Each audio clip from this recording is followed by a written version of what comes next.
The words hung in the air, heavy with menace, a crushing response. Iran's supreme leader Ayatollah Ali Khamenei didn't mince words. His threat, directed at Israel and the United States, sent shockwaves through a region already teetering on the brink.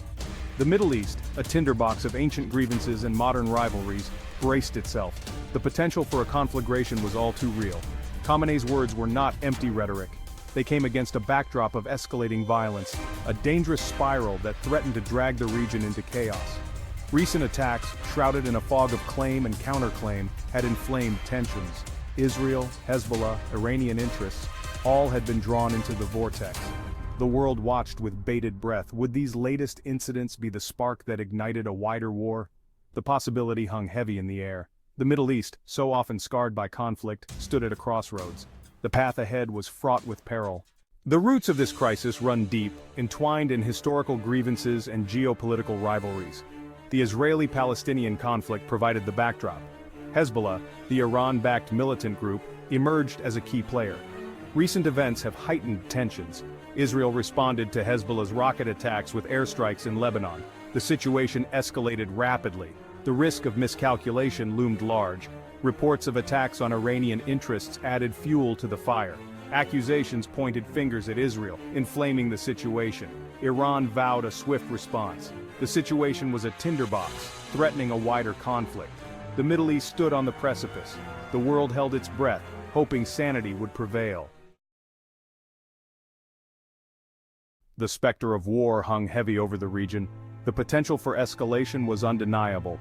Israel, facing threats on multiple fronts, appeared determined to assert its dominance. Hezbollah, emboldened by Iranian support, seemed equally resolute. The possibility of a miscalculation was terrifyingly real. The consequences of a wider war would be catastrophic. The region, already grappling with instability, would be plunged further into chaos. The human cost would be immeasurable. The ripple effects would be felt far beyond the Middle East. The international community watched with growing alarm. The United States faced a delicate balancing act. Supporting its partner while trying to prevent a wider conflict was a formidable challenge. The situation called for diplomacy and a commitment to de-escalation. The alternative was too horrific to contemplate. Section 4. Gaza, a humanitarian catastrophe. While the world focused on the escalating tensions between Israel and Hezbollah, a humanitarian catastrophe unfolded in Gaza.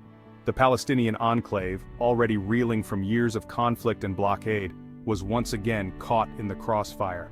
The human cost of this latest round of violence was staggering. Hospitals, overwhelmed with casualties, struggled to cope. Essential supplies dwindled and the threat of disease loomed large. The people of Gaza, trapped in a cycle of violence and deprivation, faced a desperate situation. The international community, its attention focused on preventing a wider war, seemed slow to respond to the unfolding humanitarian crisis. Aid organizations, their work hampered by the ongoing conflict, issued urgent appeals for assistance. The situation in Gaza served as a stark reminder of the human cost of conflict, of the innocent lives caught in the crossfire.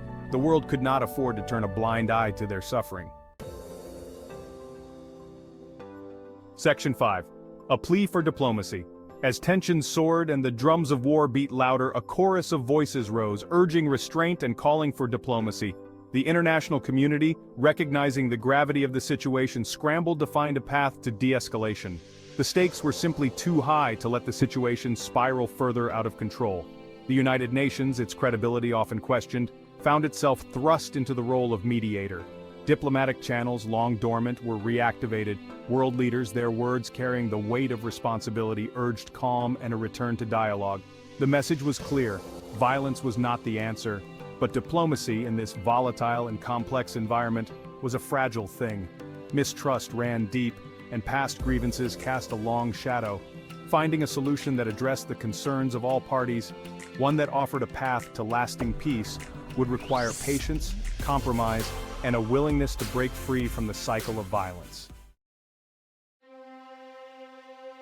Section 6. The urgency of now. The situation in the Middle East remained perched on a knife edge. The threat of a wider war, while not imminent, was all too real. The consequences of such a conflict would be devastating not just for the region but for the world. The time for action, for decisive steps to avert disaster, was now. the international community had a responsibility to act, to use all its diplomatic tools to de-escalate the situation. Pressure needed to be brought to bear on all parties to choose dialogue over violence. The pursuit of peace, often a long and arduous journey, required unwavering commitment. The alternative, a descent into chaos and bloodshed, was unthinkable. The world held its breath, hoping against hope that reason would prevail. The future of the Middle East, and indeed the world, hung in the balance.